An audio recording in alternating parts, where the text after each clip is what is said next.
저는 이 말씀 가지고요, 신앙의 말그릇으로 만들라 라는 제목으로 여러분들과 함께 귀한 은혜의 말씀을 나눴으면 좋겠습니다. 여러분 살면서 이 말에 힘이 있다는 얘기를 들어보신 적이 있습니까? 심리학자들이 이제 얘기를 하기를 말이 힘에 있어 가지고요, 우리가 어떤 말을 하느냐에 따라서 그 말을 하는 사람과 또 그 말을 듣는 사람들이 영향을 받고서 변화가 일어난다라고 그렇게 이야기들을 합니다. 그래서 많은 심리학자들이 이제 책을 써냈는데요, 무슨 얘기들을 하냐면 부정적인 이야기보다는 긍정의 말을 많이 하라고 한다는 거예요. 그래서 그것들을 통하여서 건강도 회복되어지고 하루의 시작도 달라지고 스스로의 멘탈이 달라진다라는 얘기를 이렇게 하더라고요. 그래서 제가 또 자료를 찾아보았지 않습니까? 이 말을 검증을 해봐야 되니까. 근데 말에 대하여서 참 많은 책들을 그 심리학자들뿐만이 아니라 이 멘토 사역을 하는 사람들이 출판을 하셨더라고요. 그 많은 책들 중에서 제 눈에 유독 들어오는 책 한 권이 있었습니다. 일본인 저자인 나이토 요시히토라고 하는 그 심리학자가 쓴 말버릇의 힘이라고 하는 이런 책이었습니다. 이 말이 제 눈에 이 책이 제 눈에 들어온 이유는 뭐냐면, 다른 책들은 제가 이렇게 좀 보면 뭐 긍정의 말을 해야 됩니다, 부정적인 이야기를 하지 말아야 됩니다, 뭐 이런적인 우리가 알고 있는 그런 이야기들을 주로 했는데요, 이 책의 저자였던 나이토 요시히토는 굉장한 연구들을 통하여서 실제로 왜 그렇게 해야 되는지에 대한 연구 예시들을 이 책에 많이 수록을 해놨기 때문에 저의 눈이 이 책으로 향하게 되었습니다. 이 책에 기록되어져 있는 한 대목을 좀 여러분들에게 소개하기를 원합니다. 기분 좋은 아침을 만드는 거짓말. 이 제목부터가 참 한 대목인데요, 다시 한번 말씀드리자면 기분 좋은 아침을 만드는 거짓말이 있다라고 하는 거예요. 그러면서 저자는 이렇게 이야기를 시작을 합니다. 아침에 일어났는데 목이 왠지 따끔거리거나 미열이 있는 듯한 느낌이 들 때가 있습니다. 이럴 때 오늘 왠지 몸이 무거운데? 라는 말을 입 바깥으로 꺼내면 신기하게도 몸 상태가 점점 나빠진다는 거예요. 우스갯소리로 들릴지는 모르지만 아침에 일어났을 때는 무조건 나 자신을 속여야 한다고 합니다. 숙취가 간밤에 이제 음주로 인하여서 숙취가 남아 있음에도 불구하고 아침에 일어나서 오늘 굉장히 내가 상쾌하구나라고 자기 자신을 속여야 된다라는 거예요. 오늘도 컨디션이 최고야라고 이렇게 말을 해보는 식으로 자기를 속이라고 하는 것입니다. 이렇게 꾸며서라도 긍정적인 말을 하면 정말 기분이 한결 나아진다라고 하는 것이죠. 전 예일대학교 총장이자 심리학 교수인 피터 셀러비가 한 가지 실험에 돌입을 합니다.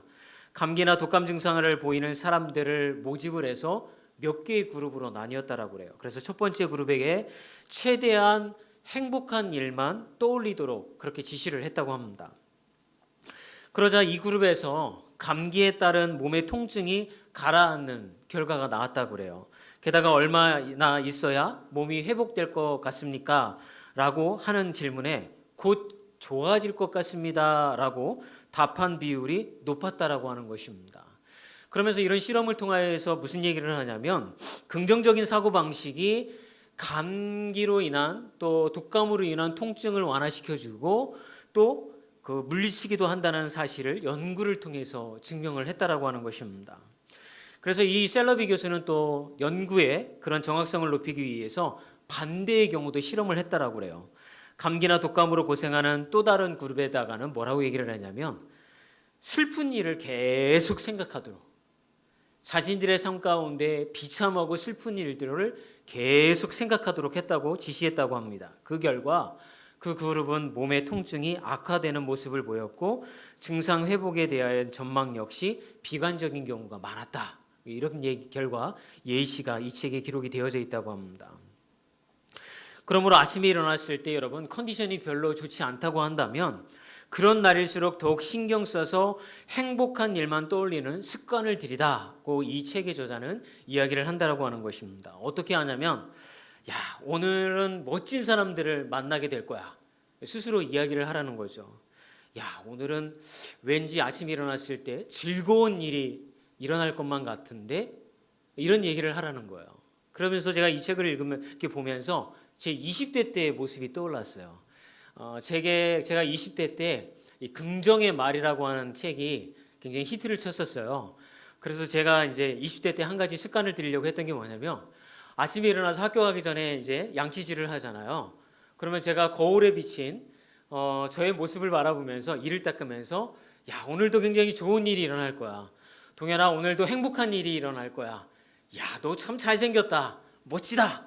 이렇게 하면서 제가 이제 하루를 시작했던 그런 날이 있었습니다. 말씀을 준비를 하면서 제 스스로 실험을 해봤습니다. 오늘 아침에 일어나서 거울을 보면서 제가 이를 닦으면서 스스로 얘기를 해봤습니다. 오늘도 좋은 일이 있을 거야. 오늘도 행복한 날이 되어질 거야. 그랬더니 제가 어제 새벽까지 말씀이 풀리지 않아서 굉장히 몸이 좀 피곤했거든요. 사실은 어제 거의 4시에 이제 잠이 들었습니다. 그랬는데 그 말을 하는 순간에 제 말의 컨디션이, 제 어떤 몸의 컨디션이 이렇게 생기가 도는 것 같아요. 믿거나 말거나 막 이렇게 생기가 도는 것 같아요. 야, 정말 이게 어떤 말을 하느냐에 따라서 내 스스로의 생각과 내 몸의 반응이 달라지는구나 라는 것들을 제가 느끼게 되었습니다. 그래서 여러분, 만약 막 여러분들이 아침에 일어나면 몸이 찌뿌둥하고 막 일어나기 싫잖아요. 그때 여러분 스스로에게 여러분들이 이야기하는 거예요. 야, 동현아, 오늘 하루도 하나님이 나에게 계획하신 놀라운 일이 있을 거야. 또는 회사에 출근할 때 회사에 가면 미팅도 해야 되고 회의도 해야 되고 막 머리가 복잡하잖아요. 학교 막 가기 싫잖아요. 그럴 때, 야, 오늘은 왠지 회사의 미팅이 잘 풀릴 것만 같아. 오늘 왠지 즐거운 일이 오늘 하루 가운데 있을 것 같아 라고 스스로에게 선포를 하면 그 이야기가 나의 삶에 변화를 준다라고 하는 말을 믿고 그 말씀을 선포하는 여러분이 되어지기를 주의 이름으로 축원합니다. 여러분, 심리학에서만 이런 얘기를 할까요? 여러분, 그렇지 않더라고요. 성경으로 돌아보면 성경도 말의 힘에 대하여서 우리에게 이야기를 해주는 구절을 많이 만나게 되어집니다. 창세기로 가면 하나님께서는 말로 세상을 창조하셨습니다. 있으라 함에 있고 보시기에 좋았다라고 선포하셨습니다. 그리고 하나님은 우리에게 오실 때에도요, 말로 다가오십니다. 성경에 기록되어져 있는 이 말씀이 다 하나님의 말로 기록되어진 말씀이잖아요. 예를 들어서 우리가 즐겨 듣는 말씀 중에 이사야서 41장 10절의 말씀이 있죠. 함께 읽어볼까요? 두려워 말라, 내가 너와 함께함이라. 놀라지 말라, 나는 내 하나님이 됨이라. 내가 너를 굳세게 하리라. 참으로 너를 도와주리라. 참으로 나의 의로운 오른손으로 너를 붙들리라. 아멘. 또 예레미야 33장 3절의 말씀을 보게 되어지면 너는 내게 부르짖으라. 내가 내게 응답하겠고 내가 알지 못하는 크고 은밀한 일을 내게 보이리라. 사랑하는 여러분, 하나님은 말로 우리에게 다가오시는 거예요. 그런데 우리는 기도를 할 때나 그럴 때에 이 말씀에 대하여서 잘 생각해 보지 않아요. 저는 우리 성도 여러분들이 또 온라인으로 예배를 드리는 모든 분들이 하나님의 말씀, 말로 우리에게 다가오신 그 말씀을 아침마다 또 잠들기 전에 여러분이 힘들고 어려울 때마다 스스로에게 선포하시는 분들이 되어지기를 주의 이름으로 축원합니다. 사실은 이 말씀이요, 제가 제일 좋아하는 말씀들인 거예요. 너는 두려워도 말고 놀라지도 말라고. 내가 힘들고 어려울 때 하나님이 나와 함께 하시고 하나님이 의로운 손으로 나를 붙들어 주시겠다라고 하고 내가 너하고 동행해 주겠다라고 하는 그 말씀을 제가 제 영혼에게 선포하는 거예요. 여러분, 목사도 왜 두려움이 없겠어요? 여러 가지 삶에 대한 두려움도 있고요, 사역에 대한 두려움도 있고 사람에 대한 두려움도 있어요. 그런데 그럴 때마다 그 두려운 마음들을 하나님의 말씀으로 묶는 거예요. 하나님의 말씀으로 내 영혼에 선포하는 거예요. 그리고 너는 피투성이가 되었어도 살아 있으라라고 하는 에스겔의 말씀처럼 내가 가는 길에 하나님의 말씀이 함께 하실 때 하나님이 내 영혼을 붙들어 주신다라고 하는 믿음의 말씀을 선포하는 것입니다. 그러면요, 약간 마음이 잦아지더라고요. 그러면요, 두려움이 내 안에서 조금씩 사그러들더라고요. 그래서 하나님은 우리에게 이 말씀을 선포하기를 원하신다라고 하는 것입니다.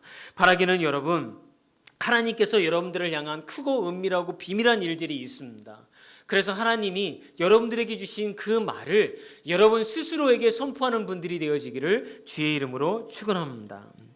그러면 여러분, 왜 우리가 이런 믿음의 말을 자꾸 우리 스스로에게 선포를 해야 될까요? 사실은 오늘 제가 이 말씀을 여러분들에게 드리려고요, 여기까지 끌고 온 거예요.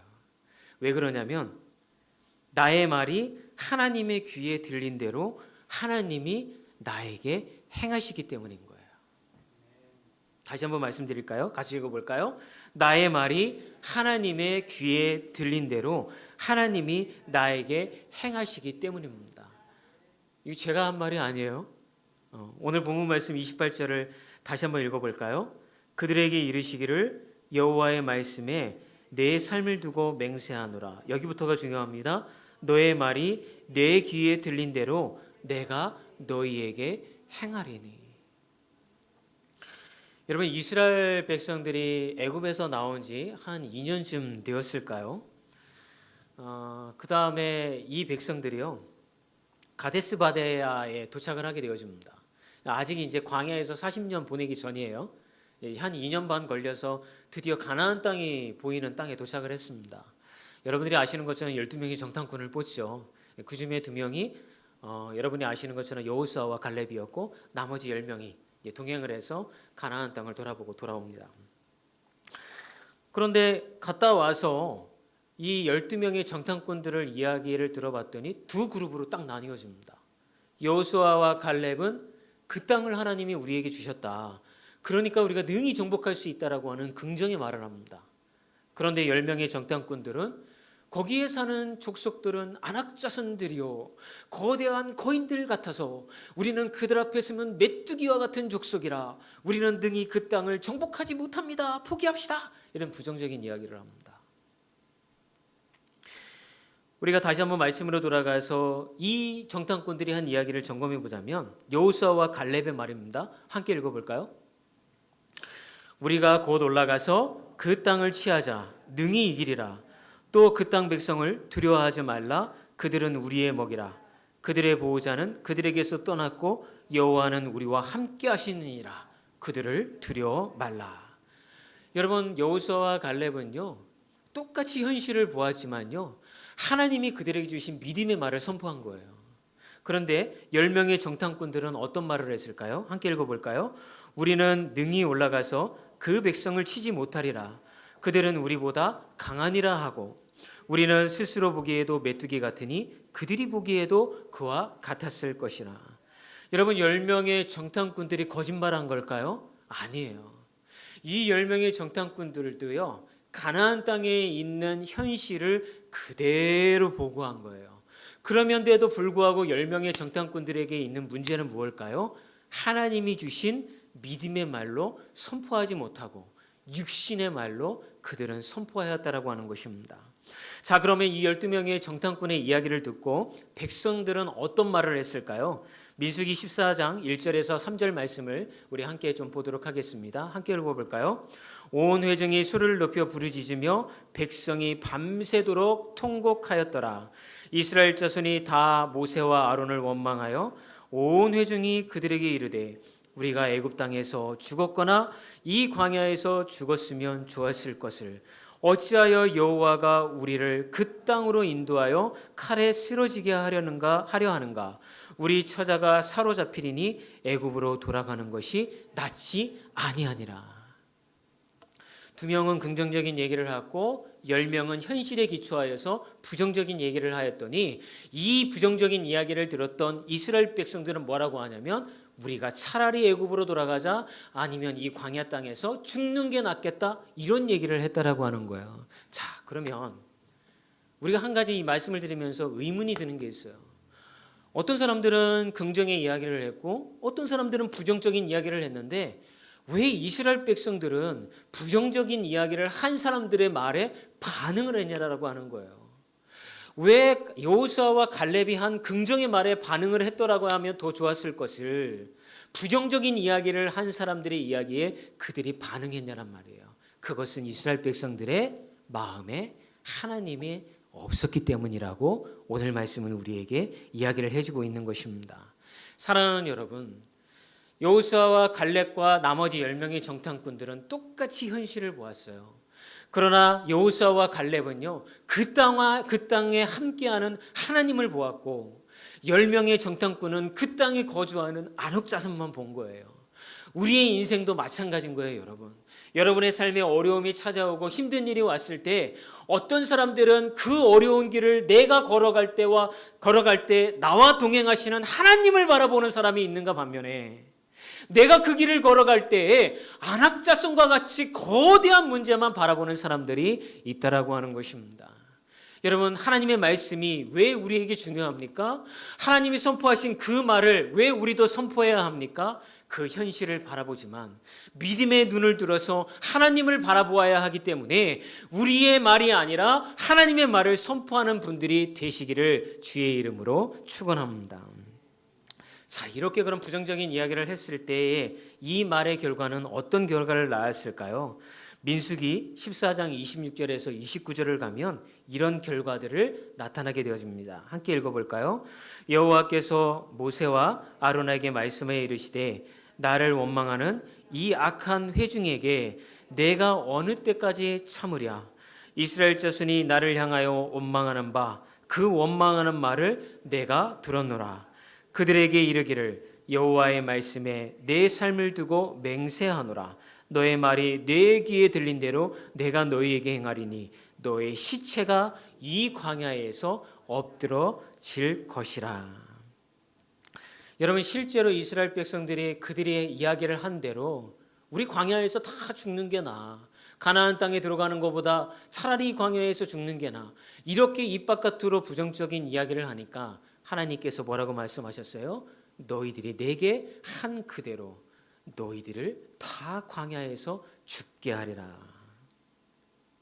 너희 중에서 20세 이상으로 계수된 자 곧 나를 원망하는 자 전부가 이스라엘 백성들이 이 광야에서 죽었으면 좋았을 것이라는 말이 하나님의 귀에 들린 대로 그대로 이루어졌다라고 성경은 우리에게 이야기하고 있다라고 하는 것입니다.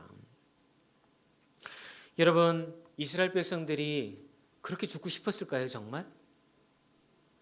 세상을 살아가 보면요, 믿지 말아야 할 말이 있다고 그래요. 그 중에 첫 번째가 뭐냐면 장사하는 말이 미치고 파는 거예요.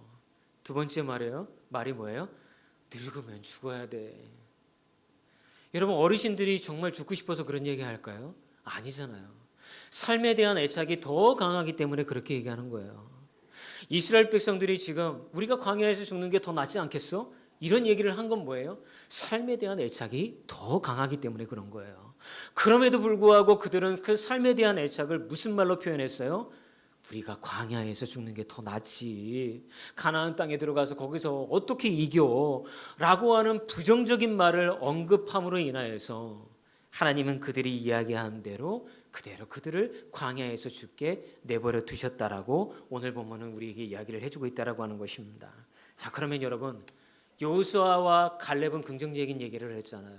그럼 그들이 한 말에는 어떤 결과가 따라왔을까요? 민수기 14장 30절을 보면 함께 읽어볼까요? 여분네의 아들 갈렙과 눈의 아들 여호수아 외에는 내가 맹세하여 너희에게 살게 하리라 한 땅에 결단코 들어가지 못하리라. 민수기 14장 38절을 보면 그 땅을 정탐하러 갔던 사람들 중에서 오직 눈의 아들 여호수아와 여분네의 아들 갈렙은 생존하니라.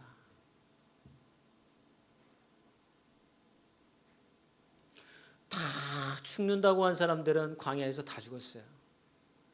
그런데 믿음의 눈을 가지고 하나님의 말씀, 여러분 여호수아와 갈렙도 보는 게 있죠. 그들의 눈에 안악자손이 보이지 않았을까요? 가나안 땅이 산지로 이루어져서 싸우기 힘든다는 사실을 몰랐을까요? 그들도 알았겠죠. 그런데도 불구하고 이 두 사람은 믿음의 눈으로 그 땅을 보았기 때문에 그렇게 긍정의 말을 선포할 수 있었던 거예요. 여러분들의 가정을 보았을 때, 여러분들의 직장을 보았을 때, 여러분들의 자녀를 보았을 때에 왜 부정적인 것이 여러분들 눈에 들어오지 않겠습니까? 그러나 그때에 우리에게 필요한 건 믿음의 눈으로 선포하는 거예요.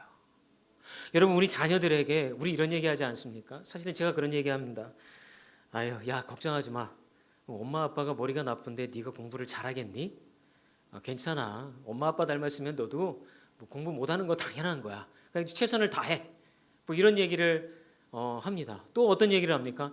저게 커서 뭐가 되려고 저러나? 뭐 이런 얘기 하지 않습니까? 사실은 우리는 우리의 자녀에게 축복의 말을 해줘야 되는 거예요. 그 아이가 가진 능력으로 살아가는 것이 아니라 하나님이 주신 능력으로 그 아이가 살아갈 수 있도록 걱정하지 마. 하나님이 너와 동행하신대. 너의 앞날은 하나님의 계획 가운데 있는 거야. 주님이 하나님께서 의로운 손으로 너를 붙들어 주시는 거야. 그러니까 네가 해야 될 건 뭐야? 하나님 바라보고서 입을 크게 벌리고 하늘의 문을 열리게 해달라고 기도하는 거야. 그러면 하나님께서 너와 동행해 주시는 거잖아. 저는 지난주에 여러분들에게 여러분 청와대에 간 한 분을 소개했잖아요. 주대섭 장로님. 그분은 그 큰 꿈을 꾸면서 뭐라고 이야기했습니까? 하늘의 문을 열어달라고 기도했다고 그랬잖아요. 여러분, 우리가 해야 될 거는 뭐예요? 하나님의 말씀을 나에게 선포하는 거고, 하나님이 그 길을 열어주실 때까지 기다림으로 하나님의 비전을 바라보는 줄 믿습니다. 그런데 그렇지 못하면 어떻게 될까요? 우리는 자꾸 현실에 갇힌 자가 되어지는 줄 믿습니다. 그러면 사랑하는 여러분, 믿음의 말을 선포하기를 주의 이름으로 축원합니다. 현실이 그렇게 보여도 내 자식 봤는데 뭐 별로 머리도 좋지 않아. 능력도 없는 것 같아. 주변 머리도 별로 없는 것 같아. 그래도 내 자식을 향해서 이야기할 때는 우리가 뭐라고 얘기해요? 야, 하나님은 너에게 놀라운 비전을 갖고 계신 분이야. 걱정하지 마. 너의 앞길을 하나님이 인도하실 거야. 스스로에게 뭐라고 선포해야 될까요? 이 그지 같은 직장 언제까지 출근을 해야 되지? 이런 직장에 다니지 않았으면 좋겠다. 여러분, 그 순간 우리는 그 직장이 싫을 수밖에 없는 거예요. 스스로에게 여러분 선포하세요. 이 직장을 통하여서 하나님은 내 삶에 놀라운 일을 행할 거야. 하나님은 나를 사용하셔서 이 직장 안에서 나를 빛과 소금과 같은 역할을 감당하게 해주실 거야. 그 말을 선포함을 통하여서 여러분, 내가 바뀌고 직장이 변화되어질 줄 믿습니다. 여러분, 말에는 힘이 있습니다. 그래서 하나님은 말씀을 우리에게 주신 것입니다. 그 말씀을 선포하실 때 하나님이 계획하신 놀라운 일들이 이루어질 줄 믿습니다. 그 생각의 비밀이라는 책을 쓴 김승호 회장이라는 분이 있어요. 이 책인데요, 한번 읽어보시면 좋을 것 같습니다. 김승호 회장이라는 분이 어떤 분이냐면 빈손으로 미국으로 갑니다. 대학을 다니다가 1987년도에 대학을 중퇴를 하고 미국을 가서 이제 사업을 시작을 합니다. 흑인 동네에서 식품점을 시작으로 해가지고서 이불 가게, 한국 식품점, 지역 신문사, 컴퓨터 조립회사, 주식 선물 거래소, 유기농 식품점을 사업을 합니다. 쫄딱 다 망합니다. 그래서 이분이 다른 지역으로 가는데 이 사람이 사업을 실패를 하니까 사람들이 뭐라고 얘기하냐면, 어이 김승호 씨, 사업하고는 안 맞는 것 같아. 그러니까 그냥 직장 들어가서 일하는 게 좋지 않겠어? 당신은 사업에는 소질이 없는 것 같아. 이런 얘기를 많이 들었다고 그래요. 근데 이분이 새로 간 지역에서 김밥 장사를 하기 시작을 합니다. 근데 이 김밥 가게가 엄청나게 잘 되는 거예요. 근데 이분이 이 김밥 장사를 시작으로 해가지고서 순재산 4천억 원을 이루는 자산을 이루게 되었습니다. 근데 이분이 뭐라고 이야기를 하냐면, 말에는 힘이 있다라고 이야기를 하기 시작했다라고 하는 거예요. 그 말을 믿었기 때문에 그분은 자기 이메일의 암호를 이렇게 정했다고 합니다. 300개 매장에 주간 매출 100만 불. 그러니까 자기가 이메일을 들어가려고 하면 300개 매장에 주간 매출 100만 불. 이걸 로그인할 때마다 쳐야 되는 거예요.